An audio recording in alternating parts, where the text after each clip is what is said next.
I never enjoy my success, but my family will. Hey. Y'all don't understand me still. I never enjoy my success, but my family will. Hey. That's what's up with E. It's California's dreaming. Stay dangerous. So we can see that as kids. So we grow up and we understand that, and that's why African Americans, we can do anything we want because we grew up in the worst of the worst. So once we make it out, if we make it out, we got our head on. That's why people are scared of us, because once we do what we want to do and we got our head on straight, we can do it. People are like, oh no, he can be a problem because he can move people. He can move people in direction that's right. Because some people, I'm not gonna say who it is, but they want people of color to do the bullshit, and then that's what happens when we get caught up in this mess right now. And it's like this and police and this, but I mean, I don't know. It's layers. It's layers for sure. Okay, so how you guys feel about all the protesting and, in the beginning of the protesting, it was more rioting and people said the rioters came from outside communities and stuff like that. So how you feel about that? Like, do you think we should protest? Do you think we should riot? Do you think we should just get everything we can? What's your view? I think absolutely. Protest is for the right reasons, for the right cause. Social injustice, man, civil unrest. Let your voice be heard. Let your platform be heard. Speak out for the right reason, for the right cause. Mobilize, sign petitions, do whatever you can in a positive way. And right now, more than ever, man, you have a side. You with us or you against us? But let me add some depth to that. That means really being about it. For the folks that's trying to hijack, do the extra bullshit, man, trying to take away, that's a whole nother situation that we not going for. But if you out there, man, marching, doing whatever it is that you can do, that's what we need. From every platform, from everybody, in a positive way. These young folks, 40,000 people.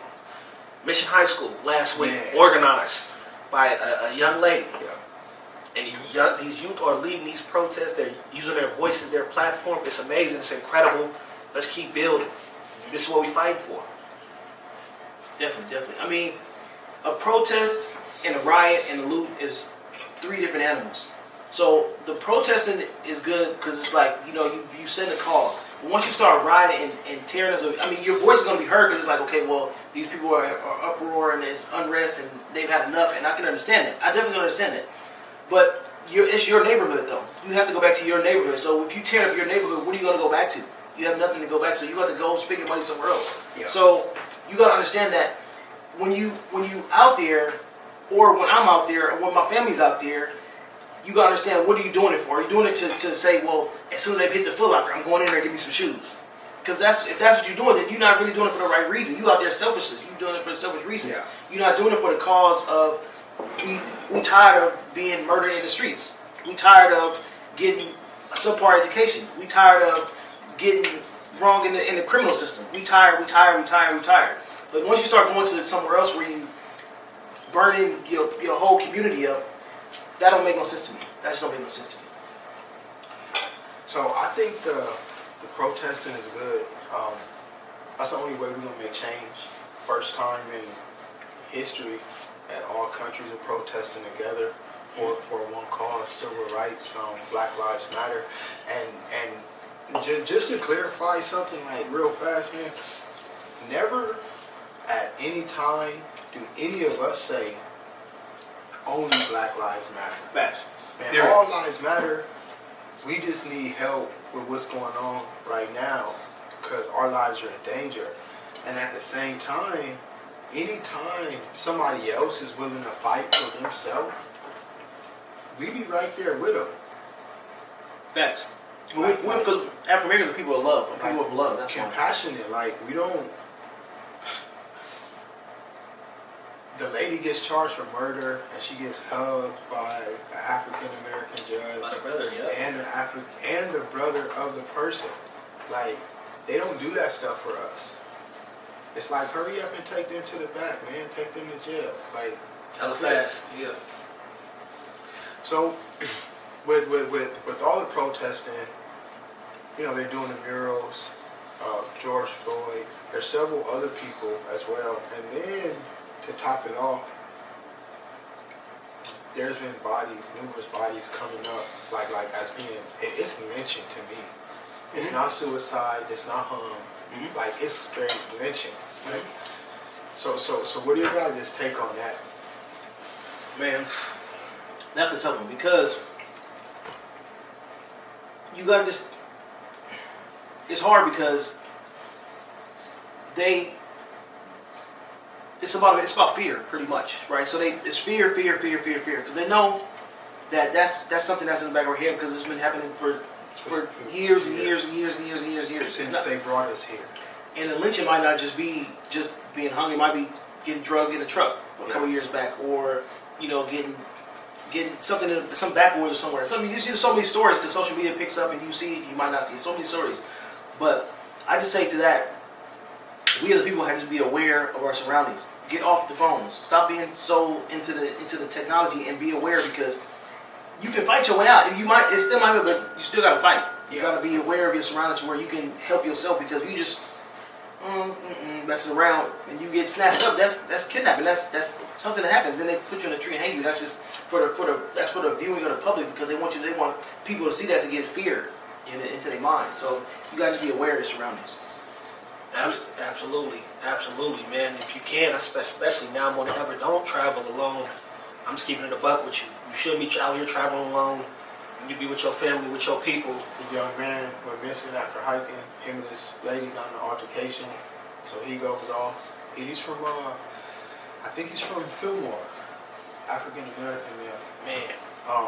So they're still looking for him. I mean, I don't know what happened. No one knows what happened. They just say he been walking off by himself. They got a phone call from his cell phone maybe the day after or something like that. The girlfriend never seen him. No one knows where he's at. I mean, it's all on social media. Check that out, yeah, man. Don't rock by yourself right now, man. It's not the time, and just for precaution, not even necessarily out of fear, but just being aware of your surroundings, man. Unplug, get with your friends, and really get back to life and tap in and be conscious. We right now in the midst of a revolution of consciousness, and we want to push that, man. Really use your brain and fact check and look into things, man, and get a part of these organizations, man, and align yourself with like-minded people doing the right thing, man. Dude, this is tough. Like everything is tough because you watch so many videos on social media and like it hurts. Like to see everything that's happening. Like the trauma, it really hurts, man. And then you're happy because so many people are out fighting, but it hasn't stopped anything. Yeah, it shed some light on some black bad stations and stuff like that, but it hasn't stopped anything. Like some got killed last night, like 2 nights ago. So we started protesting a week and a half ago. You mean by a police officer? Yeah. Okay. Yeah, by a police What officer. was the situation? The guy gets out the car. Okay, so the wife and the baby are following him, right? So they're in the car, they're videoing. He's at his car. So he gets out. He doesn't want any interaction with the police. Like he's like, come on, man, like leave me alone. So the police start fighting with him. So he fought, right? He run away for his life. He running. The wife is in the car laughing. You got him, right? Hey, gone, right? Running. The cop draws down. Pop. Yeah. The only thing you hear is that the wife say, what the fuck, man? Dude, we got kids. The baby's in the car. The wife's filming the whole thing. Where was that? What country? Atlanta. I think it was Atlanta. And it's so many instances because, like I said, I work in Oakland, right? And so I feel that our department has the best tactics. I mean, in the Bay Area for sure, hands down, we got the best tactics. Probably in the United States, but I'm just saying that in the Bay Area for sure, we got the best tactics because there's no reason to shoot somebody in the back because of an altercation. You set a perimeter, you get a helicopter, you get a K9, you get more people around. I mean, there's ways to do it. The gun is the last resort. If it's a gun, it's imminent danger. It's means, opportunity, and ability. It's some imminent danger to kill this person. So if he's running away from you, that's no reason for you to shoot anybody. But on the other hand, let me just play devil's advocate because, like I said, I've been on both lenses, right? So as African Americans, I understand we have problems with the police, right? But comply with the situation. If you don't want to be bothered, sir, what happened? What's going on? Well, I stopped you because your baby mama said you hit her. Okay, I didn't hit her. Okay, here you go. Take me to jail. Let me get a lawyer. Let me fight the case. Out. So, But the fighting, the punching, the running, that don't make no sense because it's all you have a lot of tools on your belt. So I could have tased you. I could have got a dog. I could have had a dog. I could have sent a dog on you. It's like you got to understand that complying is the best way to get out of the situation 9 times out of 10. And then it's all, excuse me, but it's not. It's occasions where complying, you still get killed, shot, beat, murdered. So that's not. I'm not saying it, but 9 times out of 10, if you comply with the situation, because sometimes an officer might just try to egg you on to do something. He might egg you on to do something, and then you might want to fight. And then if you do fight, then he will say, well, let me get some more units. And now you got more officers coming. Now they all got the same mindset of beating your ass or shooting you or tasing you. So what you do is you comply with the situation to get out the situation. And then if you wanted to, you say, look, you know what, sir? I'm in jail, but I want to make a complaint. What's your name? What's your badge number? Let me talk to you, sir. It might not be right now, but let me just get your information so when I get out, I can take care of this the right way because best believe, if it was a white person and we doing that to them, I want to talk to your sergeant. I want a badge number. They're not going to be trying to fight. They possibly might, and they possibly might get shot and tased and bit by a dog just like that too. Okay. But you got to go the right way sometimes and comply because 9 times you don't want to get shot. Over no car stop, over jaywalking, right? Nobody want to get shot. So what you do is you comply with the situation to get out the situation. If you feel you've been done wrong, then you make a complaint. And you make a complaint, and then the next person make a complaint, and the next person complaint, and then you build that case up. So if you and the officer, you got 10 complaints on you, and it's another complaint, you do something wrong, is just building a case until something happens where he is fired.